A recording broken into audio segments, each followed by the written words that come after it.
자, 소위 드오근의 투수에게 보낸 서신. 이 미상입니다. 작자가 미상이에요. 작자 미상. 처음에 나는 작자 미상을 해가지고 난 미상이라는 사람이 있는 줄 알았어. 모른다는 거예요. 2세기 정도의 사람으로 보입니다. 근데 이 기독교 신앙에서 브리테니카 백과사전에서 한 얘기입니다. 기독교 신앙에서 신약 성경을 제외하고 현대인에게 이만큼 감동을 준 책은 없다라고 소개한 것이 이 디오그네 투스에게 보내는 서신 편지 디오그네 투스에게 요 책입니다. 요 저작이에요. 페이지는 얼마 안 돼요. 우리 A4 용지로 이거 지금 이거 2장이잖아요. 4페이지잖아. 다 합쳐봐야 6페이지밖에 안 돼요. 이거 4페이지니까.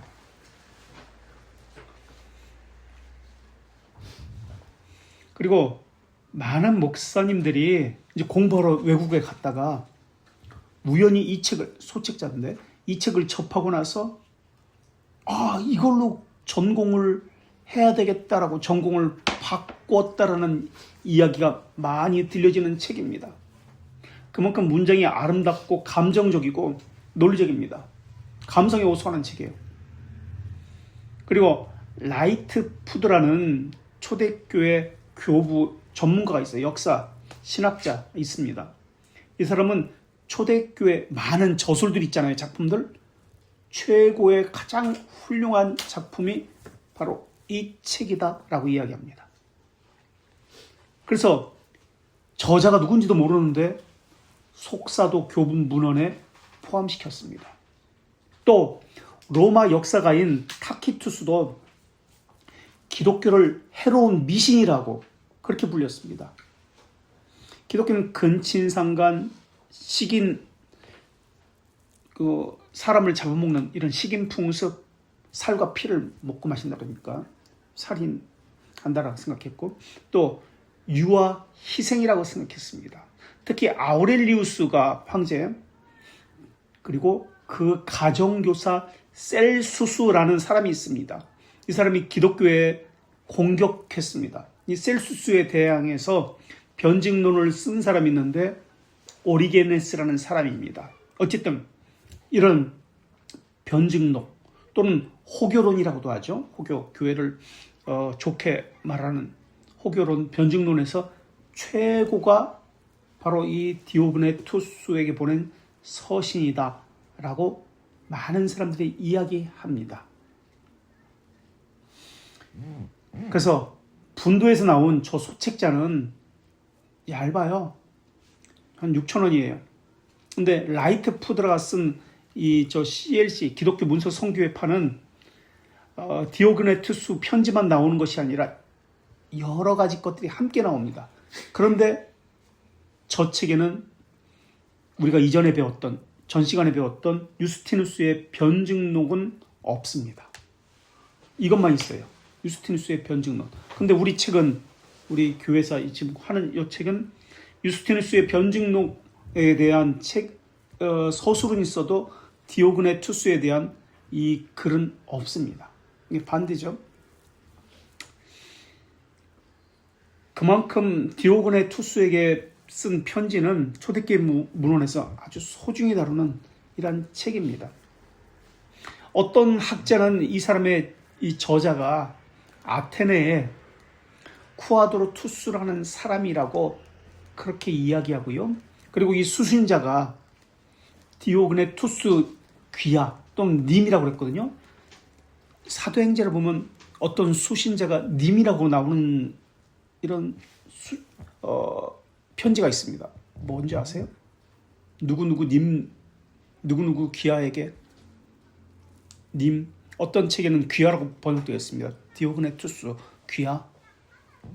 어떤 거는 디오그네 투스 님이라고 번역되어 있습니다.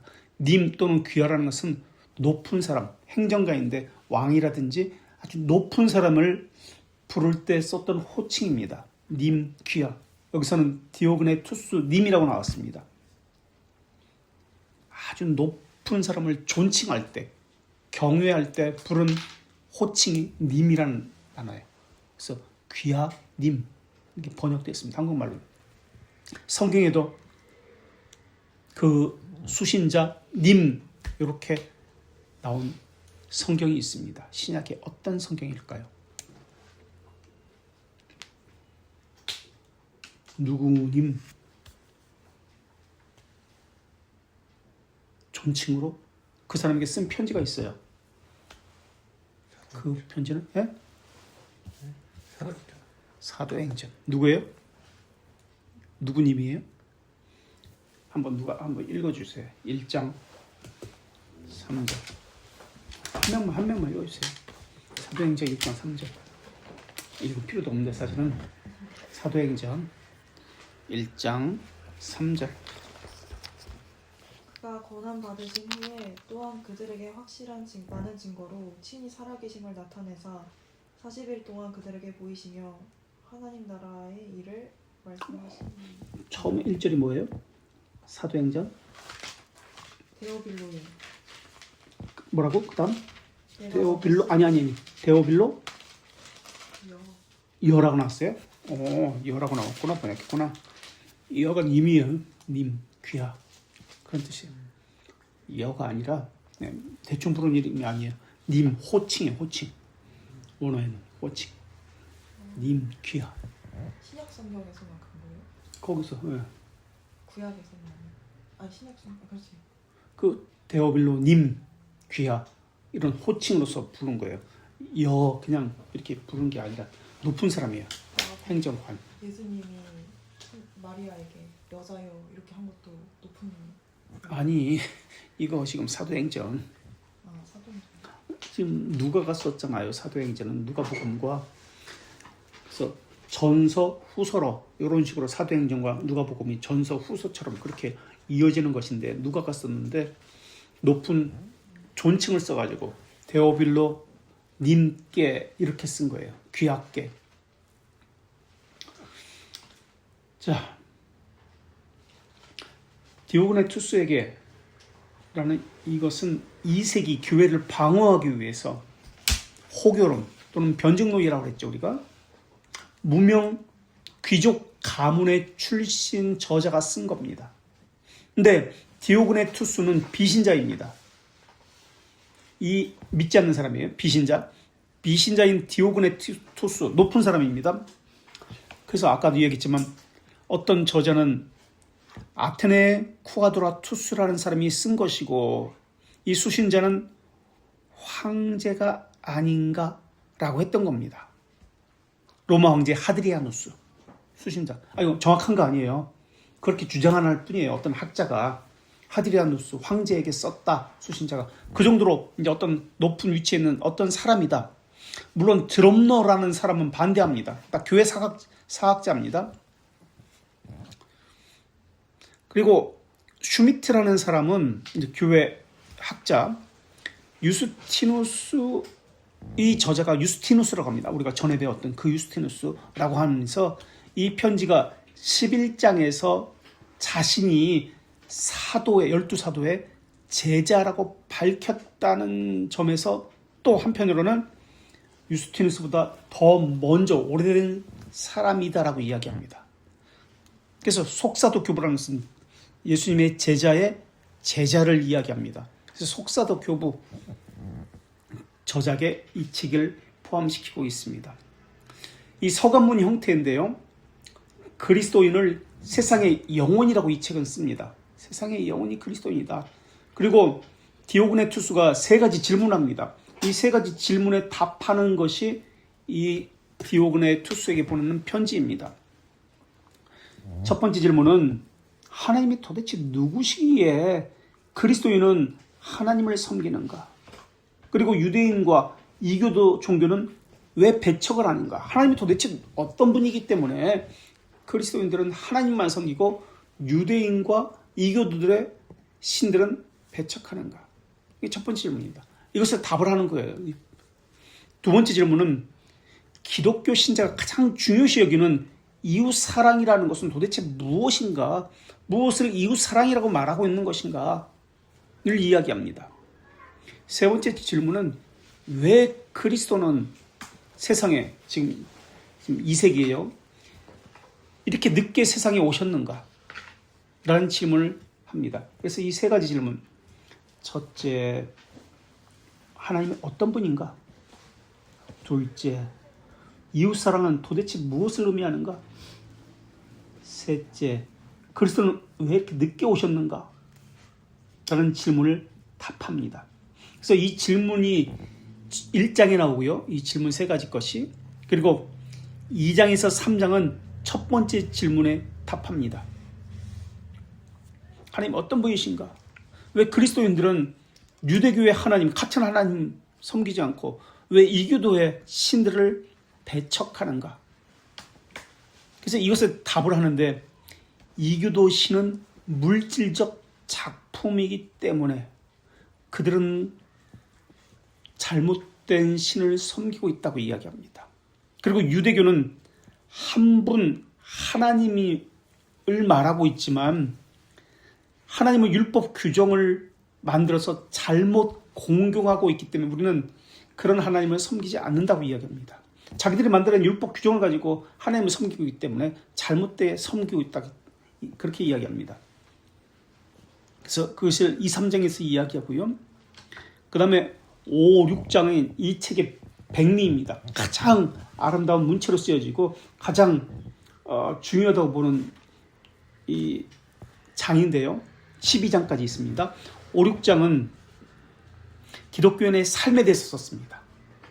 삶의 방식이 어떤 삶을 살아야 되는지 기독교인들은. 그 다음에 7장에서 9장까지는 교리적으로 하나님이 어떤 분인가, 예수 그리스도는 어떤 분인가 냈었습니다. 그리고 예수님이 늦게 오신 이유는 구원 계획은 언제부터 계획되었다? 언제부터 계획되었죠? 구원 계획은, 하나님의 구원 계획은 영원부터 계획되었다라는 것을 설명합니다. 그래서 늦게 오신 것이 아니다. 이제서야 오신 것이 아니다. 구원 계획은 영원서부터 계획되었다. 그런 것을 설명합니다. 그래서 인간은 단지 예수 그리스도를 통해서만 구원받는다는 것을 깨닫게 하기 위해서 영원에서 계획된 그 사랑이 이제 나타난 것이다라고 이야기합니다. 그래서 9장에서는 예수 그리스도를 통한 구원에 대해서 설명했고요. 10장에서는 디오크네투스여 기독교 신앙을 받아들이십시오라고 간곡한 권유를 합니다. 이렇게 총 12장으로 구성되어 있습니다. 그래서 이 변증론 중에서 초대교회 문헌 중에서 가장 아름다운, 가장 수사학적인 문체로 가장 뛰어난 작품으로 알려진 작품이 바로 이 작품입니다. 그리고 기독교인의 삶이 어떠해야 되는지 탁월성을 보여주는 것이 이 작품입니다. 그런데 이 작품은 중세시대에는 주목받지 못했습니다. 아마도 저자가 불분명하기 때문에 사람들에게 주목받지 못했다라고 여겨집니다. 그래서 어떤 사람들은 이거는 저자가 모르기 때문에 중세에 꾸며낸 글은 아닌가라고도 합니다. 그런데 학자들은 이것은 2세기 중요, 그러니까 130, 40, 그 정도의 글이라고 보여집니다. 왜냐하면 그 이유를 아직 불완전한 신학이 있습니다. 그리고 성령론에 대해서 이야기하지 않습니다. 성령에 대해서. 그리고 제도, 교회의 그 제도, 교회 그 규율에 대해서 설명이 없어요. 그리고 편지의 분위기들을 통해서 볼 때 그렇게 2세기 120~130년 경에 쓴 것이 아닌가라고 결론을 내립니다.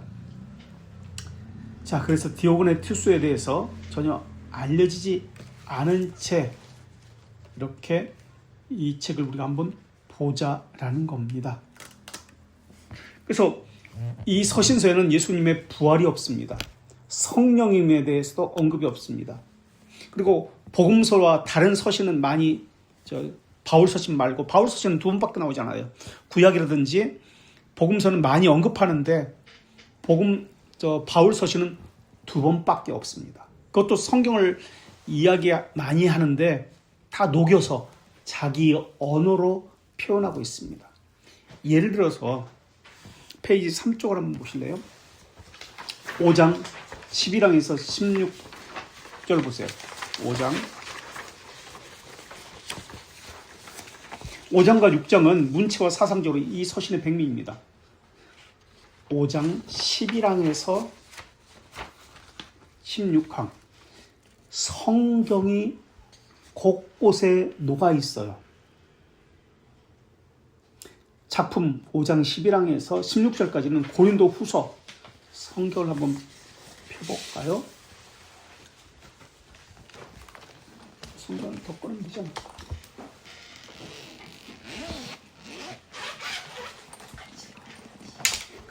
고린도 후서 6장 9절부터 12절이 녹아 있습니다.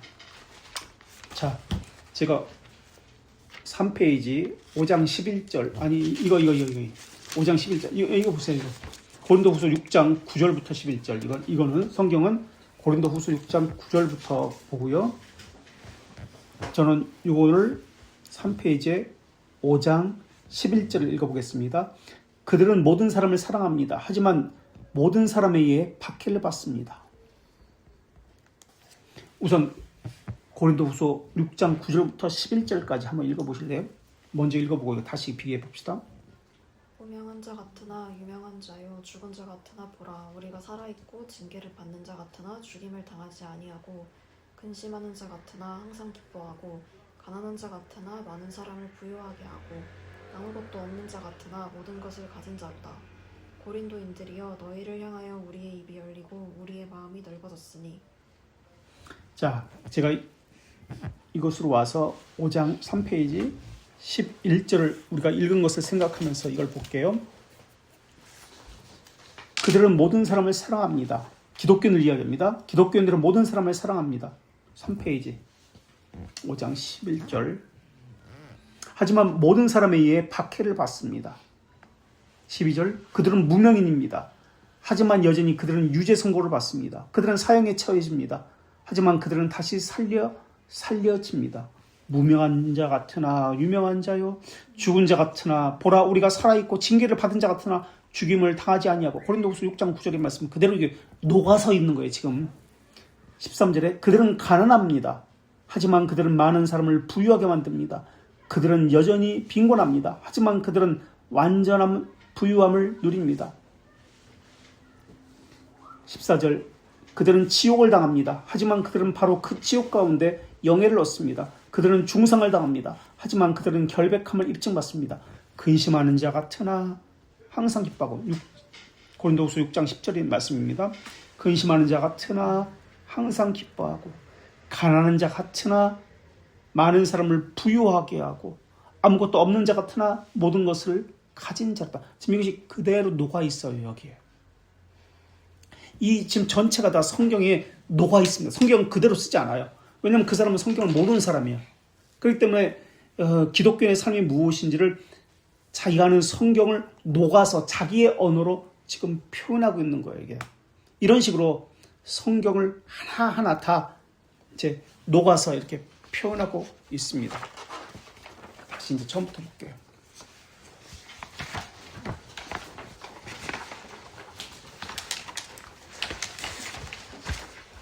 그래서 12장까지 있는데 1장부터 전체 문답 나누기를 보면 1장부터 4장까지는 기독교의 우월성을 이야기하면서 이교도와 유대교를 비판합니다. 1장부터 4장은 기독교의 우월성,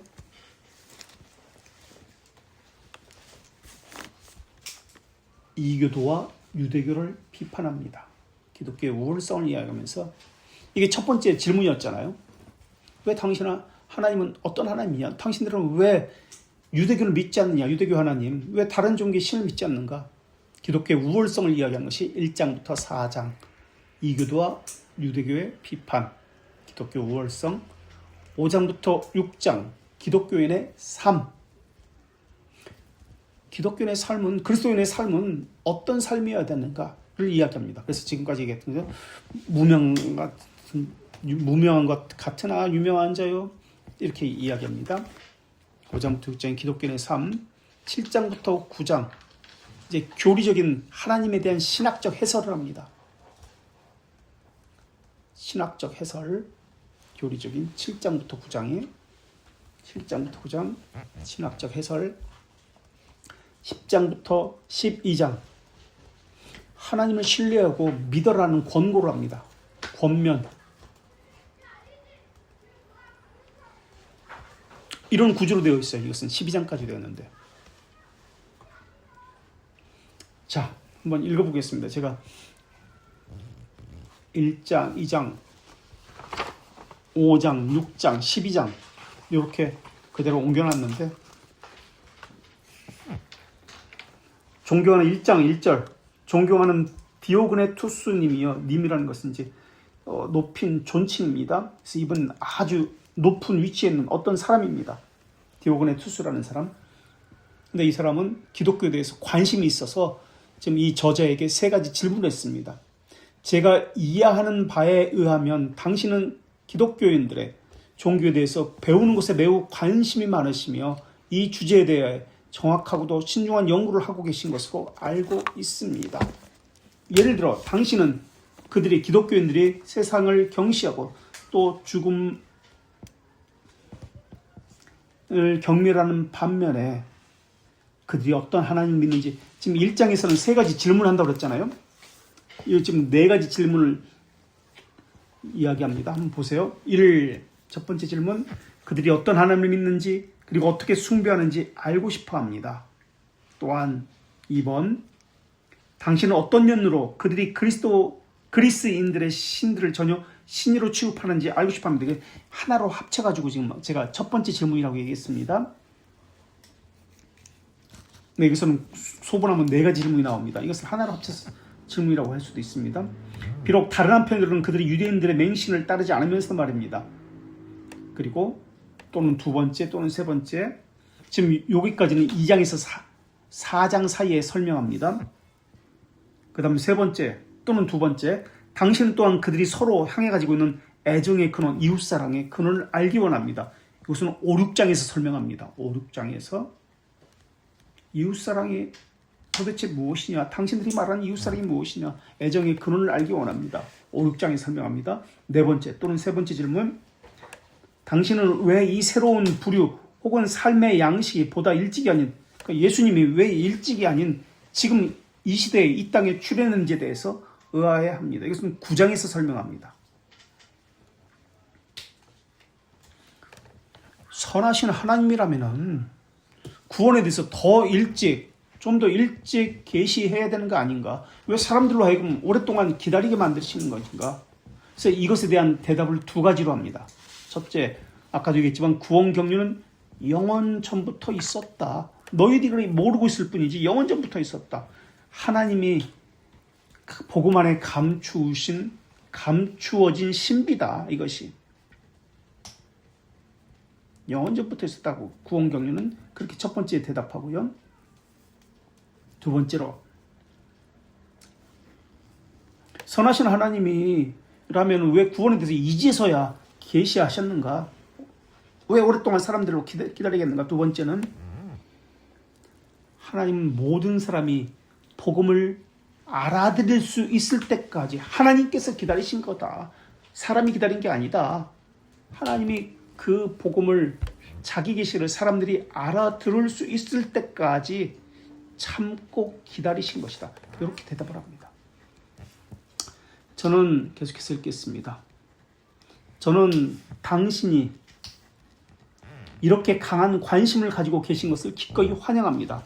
그리고 저는 말하고 듣는 힘을 주시는 하나님께서 제가 말하는 것을 당신이 들음으로써 고린도전서 2장 9절 고린도전서 2장 9절을 지금 녹여내고 있습니다. 한번 또 읽어주세요. 하나님이 자기를 사랑하는 자들을 위하여 예비하신 모든 것은 눈으로 보지 못하고 귀로 듣지 못하고 사람의 마음으로도 생각하지 못하였다 함과 같으니라. 고린도전서 2장 9절 말씀. 사랑하는 자들을 위해서 예비하셨다. 근데 그전에는 눈으로 보지 못한다. 귀로 듣지 못한다. 사람의 마음으로도 생각하지 못한다. 그런데 하나님께서 열어주셔야만 볼 수 있고 들을 수 있고 생각할 수 있다라는 것을 지금 이야기합니다. 그래서 고린도서 2장 9절의 말씀을 여기서 녹여내 가지고 그렇게 이야기합니다. 최대한의 유익을 이끌어낼 수 있는 그런 방법으로 말을 할 수 있게 해달라고 간청하며, 또한 당신이 제가 말씀드린 것을 듣고 나서 제가 절대로 후회하지 않을 만큼 그렇게 효과적으로 들을 수 있게 해달라고 하나님께 간청합니다. 2장부터는 이교도의 우상 숭배, 제사, 유대인의 제사, 의식 이런 것을 비판합니다. 그런데 여기서 3번이나 길게 말하지 않겠다고 이야기합니다. 그런데 이제 분도 출판사 거 있잖아요. 잡았어요. 분도 출판사에서는 이게 해설을 하잖아요. 앞에 해설을 할 때 여기 보면 우상 숭배, 성상 숭배, 축일, 절기 그걸 비판합니다. 이 책은. 근데 저 분도 출판사 해설할 때는 성상 숭배의 근원적인 의미를 부정하는 것으로 보아선 안 됩니다. 그렇게 해석해는 안 됩니다라는 뉘앙스로 그렇게 해석을 합니다. 로마 카톨릭은 성상을 숭배하잖아요. 그죠? 이콘이라든지 아니면 뭐 절기, 축일, 성인 숭배 이런 걸 하잖아요. 근데 이 책에서는 그걸 다 비판해요. 근데 저 책에서는 해설을 할 때 그런 거 근본적인 것을 부정하는 것은 아니다. 이 책은 그렇게 이야기합니다. 그리고 유대인의 제사 의식을 비판하는 것도 교회 안에 이미 있는 성체성사, 로마 카톨릭 성체성사라고 하거든요. 성체성사, 이 제사적 해설을 부인하는 것이 아니다라는 식으로 그렇게 해설을 합니다. 그래서 교회 절기, 축일, 성상숭배, 성인숭배 이런 언어로 해석하는 것을 자제해야 된다. 그런 뜻이 아니다라고 그렇게 저 책은 이야기합니다. 참고로. 자, 보십시다. 어떻게 지금 우상 숭배에 대해서 이 책은 비판하고 있는지. 자, 그렇다면 이제 당신의 주의를 끄는 모든 생각을 제거해 버리십시오. 이 사람은 저자는 기독교인이 아닙니다. 기독교는 관심이 있습니다. 그래서 성경을 인용하는 것을 이 사람 모르니까 자제하고 성경을 녹여서 설명합니다. 그런데 속이는 오래된 방법들을 치워버리십시오. 당신을 계속해서 속이는 방법들이 있다는 것을 전제합니다. 속이는 방법. 당신은 처음부터 새로운 사람처럼 되어야 합니다. 요한복음 3장 7절 말씀 한번 읽어주세요. 요한복음 3장 7절 말씀. 내가 거듭나야 내가 내게 거듭나야 하겠다 하는 말을 놀랍게 여기지 말라. 예, 새로운 사람처럼 되셔야 합니다. 거듭남에 대해서 이야기합니다. 중생에 대해서. 왜냐하면 당신 스스로 인정하듯이 당신은 정말로 새로운 메시지를 듣게 되실 것이기 때문에 그렇습니다. 새로운 사람, 옛사람. 아리스토텔레스가 수사학에서 옛 증인, 현대 증인이라는 두 증인을 가지고 이야기합니다. 옛 증인은 여기서 인용하는, 사람들이 많이 인용하는 모두에게 알려진 유명한 인물들을 이야기합니다. 예를 들면 플라톤, 소크라테스 같은 유명한 인물들을 들어가지고 옛 증인의 힘을 빌어가지고 증언하는 방식을 이야기합니다. 상대를 설득하는 거예요.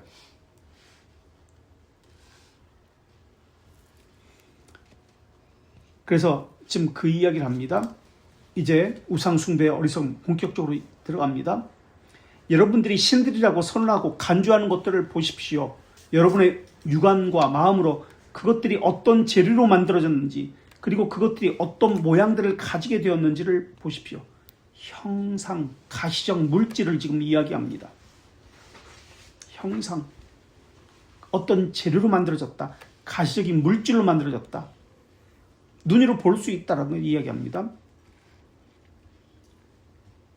2절 우리 신명기 4장 28절 한번 찾아볼까요? 신명기 4장 28절. 성경을 계속 인용하고 있어요. 녹여내고 있어요. 신명기 4장 28절. 다른 분은 예레미야 10장 3절에서 5절 찾으세요. 예레미야 10장 3절에서 5절. 예레미야 10장 3절에서 5절. 다른 분은 신명기 4장 28절.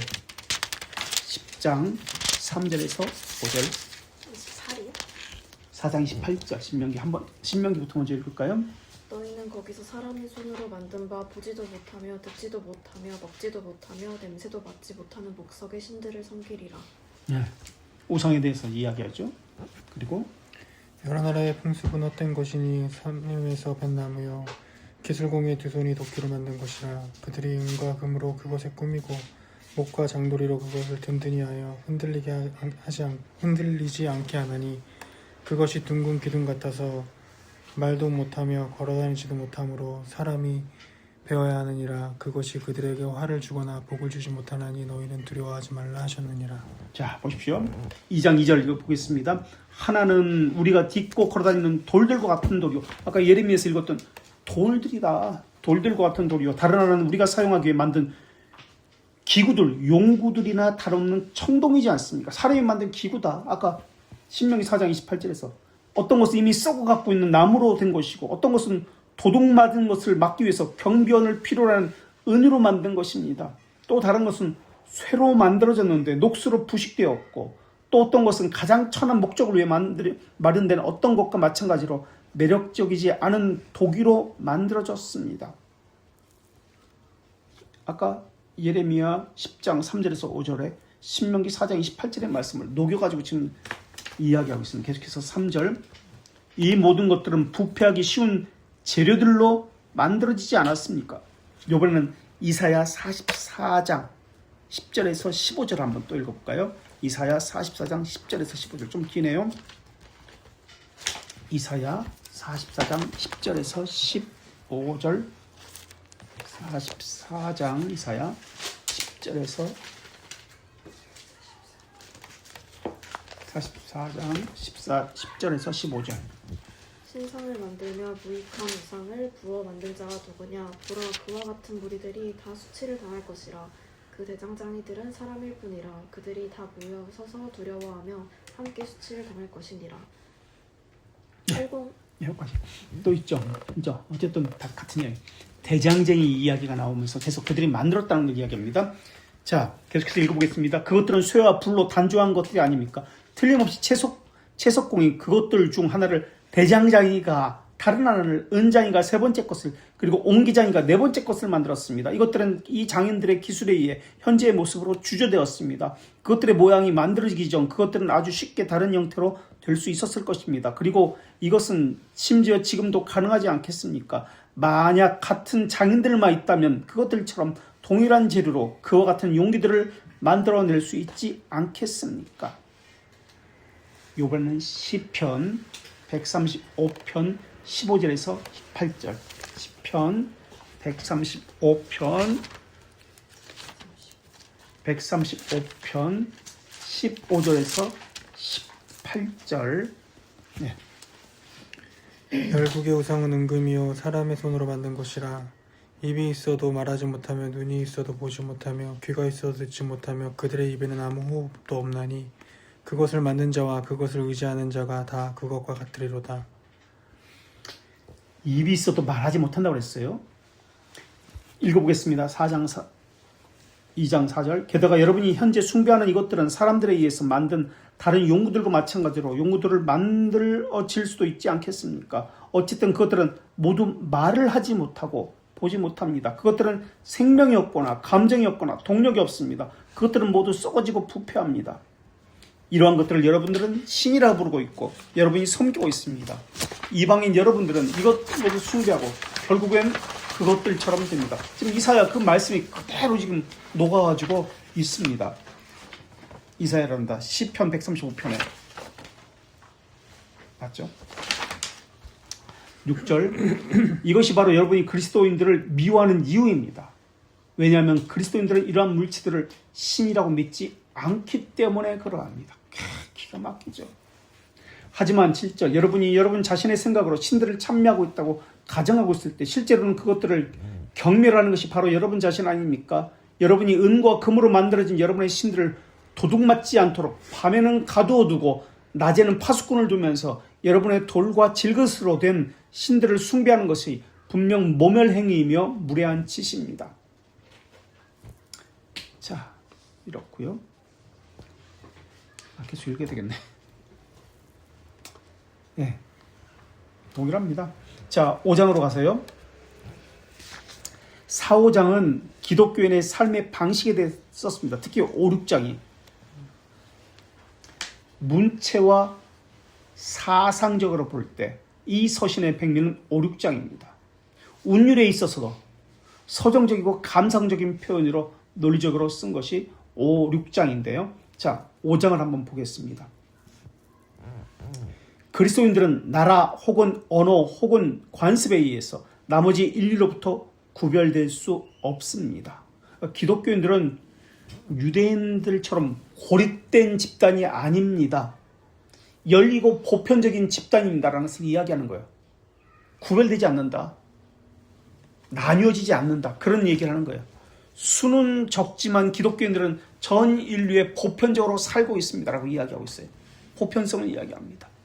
유대인들은 게토라고 해가지고 구별됐잖아요. 그들만 고립된 집단으로서 있잖아요. 그들과 우리는 다릅니다. 기독교인들은 우리는 보편적으로 흩어져 있습니다. 지금 그 얘기를 하고 있어요. 2절 그들은 그들 자신의 도시들에서 살지 않습니다. 그들만의 마을에서 살지 않습니다. 그들은 특유한 언어의 형태를 사용하지 않습니다. 유대인들이 히브리어만 사용하는데 그렇지 않습니다. 그들은 상도를 벗어난 삶의 양식을 따르지도 않습니다. 더 이상 아무것도 얻을 것이 없다고 생각할 것입니다. 그들은 그들이 몸담은 사회에 대해서 어떤 권리도 주장하지 않습니다. 기독교인들은 사회의 악습을 단호히 거부할 뿐입니다. 사회의 법을 그러나 존중할 뿐입니다. 그래서 모든 사람과 더불어 살기를 기뻐합니다. 지금 그 얘기를 하는 거예요. 그 다음 이번엔 갈라디아서 1장 12절 볼까요? 갈라디아서 1장 12절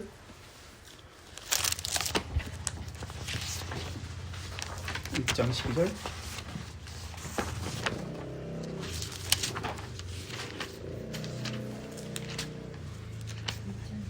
1장 12절 누구든 한번 읽어주세요. 1장 12절 이는 내가 사람에게서 받은 것도 아니요 배운 것도 아니요 오직 예수 그리스도의 계시로 말미암은 것이다. 사람에게서 받은 것이 아니고 사람에게 배운 것이 아니라고 해야 합니다. 예수 그리스도의 계시로 의해서라고 합니다. 자, 그것을 녹여서 이렇게 표현합니다. 그들이 가지고 있는 이 가르침은 기독교인들이 가지고 있는 이 가르침은 탐구적인 사람들의 현명함 혹은 깊은 사색에 의해서 발견된 것이 아닙니다. 또한 그들이 어떤 사람들이 그러하듯이 단순한 인간적 가르침을 내세운 것도 아닙니다. 철학이 아닙니다라고 이야기해요. 예수 그리스도의 계시에 의한 것입니다라는 것을 우회적으로 표현하고 있어요. 철학이 아니다. 자, 4번 이번에는 빌립보서 3장 20절을 보겠습니다. 우리의 시민권이 하늘에 있다는 것을 이야기합니다. 그래서 우리의 시민권은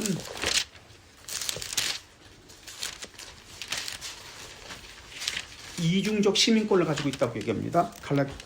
빌립보서 3장 20절 그러나 우리의 시민권은 하늘에 있는지라 거기로부터 구원하는 자 곧 주 예수 그리스도를 기다리노니 4절 읽겠습니다. 비록 각 사람의 운명이 결정된 것처럼 그들이 그리스와 이방인 도시에서 살고 있고 의복과 음식과 다른 일상생활의 다른 사항들에 있어서 그 나라의 관습을 따른다 할지라도 그들은 동시에 그들 자신이 이루고 있는 연방의 남다르고 명백히 특별한 조직의 진실성을 입증합니다. 우리 이 땅에서 살지만 하늘 시민권자입니다. 특별한 조직, 하늘 시민권자의 이야기합니다. 그리고 계속해서 5절 그들은 그들 자신의 나라들에서 살고 있습니다. 하지만 그들은 단지 이국인으로 삽니다. 그들은 시민들로서 모든 것을 함께 나눠냅니다. 그리고 외국인으로서 모든 것을 견딥니다. 모든 타국이 그들의 조국입니다. 그러나 또한 그들에게 있어 모든 조국이 타국입니다. 이것은 에베소 2장 19절 한번 볼게요. 조국이면서 타국이다. 타국이면서 조국이다.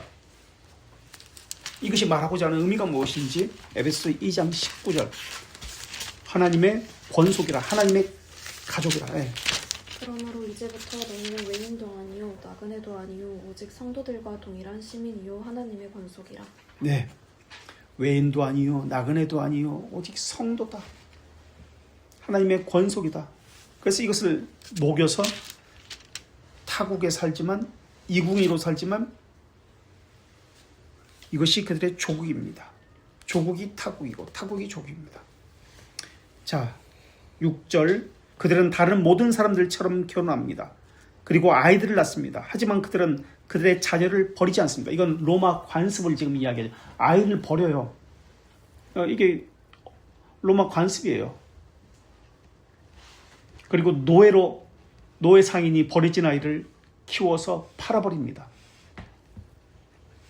근데 기독교인들은 그렇게 하지 않는다는 거예요. 로마 풍습.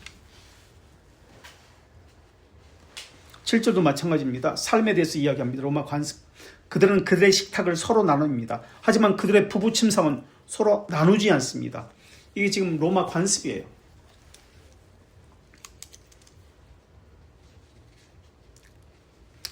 (8번) 고린도 후서 10장 3절을 한번 볼까요? 8번 고린도 후서 10장 3절. 우리가 육신으로 행하나 육신을 따라 싸우지 아니하노니. 예, 육신을 따라 행하지 않는다고 합니다. 그런데 8절에서 그들이 육신 안에 있는 것은 사실입니다. 그러나 그들은 육신을 따라 살지 않습니다라고 나옵니다. 고린도후서 10장 3절을 녹여가지고 이렇게 표현하고 있습니다.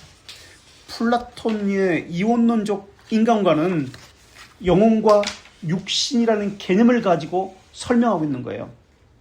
이것이 저자의 중심 사상입니다. 이것 때문에 바로 이 사상, 플라톤의 사상, 만연하고 있는 일반적인 그 사회에 퍼져 있는 사상이 바로 이 플라톤 사상이거든요. 이것 때문에 이 서성이 널리 사람들에게 퍼져서 알려지게 된 이유입니다.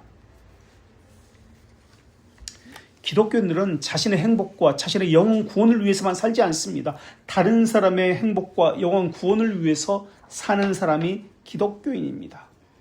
다만 하나님께서 허락하신 위치에서 자기 역할을 충실히 하는 사람이 기독교인입니다. 라고 설명하고 있는 거예요. 육신 안에 살지만 육신 따라서 살지 않습니다. 내 유익을 위해서, 내 행복을 위해서만 살지 않습니다. 다른 사람의 영혼 구원과 그들의 행복을 위해서도 우리는 사는 사람입니다. 그래서 우리에게 주어진 그 위치에서 우리는 최선을 다해서 그 사람들의 행복을 위해서, 영혼 구원을 위해서 우리는 행위를 합니다. 혹시 우리 성경에서, 우리 지난번에 몇 번 제가 예화를 들었는데, 성경에서 처음에는 이 우상 숭배 그러면서 기독교인들이 단군상 찍어버렸잖아요. 공원이라든지 학교에 있는 거 가서. 어떻게 생각해요? 그 얘기 한번 했어요. 기독교에서 마땅히 해야 되죠. 마땅히 해야 되는 거 아니에요? 성경에 그렇게 됐는데. 그럼 어떻게 해야 돼요? 요 길거리에 우상 숭배 이렇게 있어. 땅 밟게 해가지고 다 부셔야 되는 거 아니에요? 없애야 되는 거 아니에요? 불질러야 되는 거 아니에요? 절마다 다니면서 이래야 되는 거 아니에요? 왜요? 그거 왜 잘못됐어요? 공공기물 파기잖아요, 그거는. 근데 성경엔 그렇게 하라고 나왔잖아. 아무개가 그렇게 했다, 아무개가 그렇게 했다, 기드온이 그렇게 했다, 누가 그렇게 했다, 여호수아 땅 밟게 했다. 그래서 다 박살냈다, 무너뜨렸다. 왜요? 왜 안 돼요? 공공기물 파괴인데 우상 숭배잖아. 왜 안 돼요? 하나님이 허락하신 위치가 아니에요. 내 권한 밖이야. 우리 가정에서 있는 것은 내 권한이 있기 때문에 그렇게 할 수 있어요. 그러나 내 권한 밖에 하나님께서 부여하신 권한 위치가 아니에요. 내 범위를 넘어서요. 이것은 내가 할 수 있는 것이 아니에요. 그 학교의 교장이라든지 그 할 수 있는 위치에 있는 이런 높은 사람들이 입법을 해서 또는 어떤 권한을 시행해서 그것을 해야만 해요. 그렇기 때문에 그것은 우리의 범위를 넘어서서 해서는 안 돼요.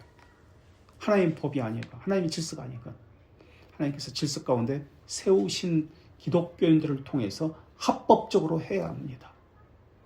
근데 불법적으로 어디 가서 데모해서 뭐 뭘 들고 가서 뭐 십자가 들고 가서 뭐 광화문에서 행진하고 난리치고 차들을 다니지 못하게 가로막고 막 그러잖아요.